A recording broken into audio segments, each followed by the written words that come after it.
Hi guys, welcome back to Success Fan channel. So today I'm going to discuss about reduce function. So in this reduce function, what is the meaning of reduce function and how it will work for the in Python programming. So all these concepts I will going to clear today. So using this programming concept in this program.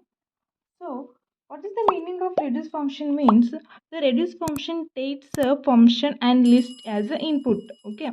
And it will take the two elements from the list and give it into the function.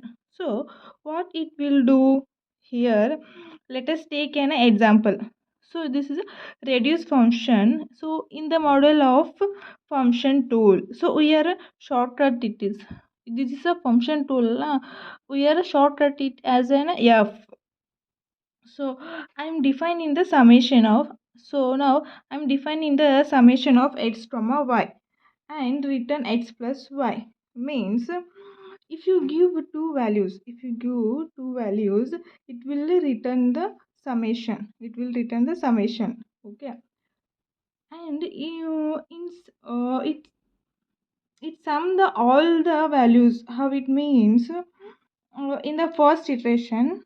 So in the first iteration it will take two values 1 and 2, okay. 1 and 2 it consider, 1 is placed as x and y is placed as a y.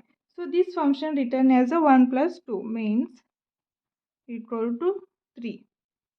So this 3 considered as a next iteration x value means 3 is this again. This 3 is placed as x and this 3 also placed as y, and x and y values taken from the list.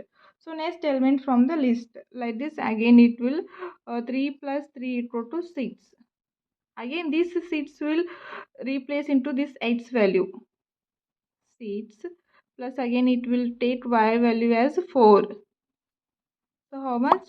6 plus 4 equal to 10. So that is how reduce function here worked. It will take the summation of all values in the list.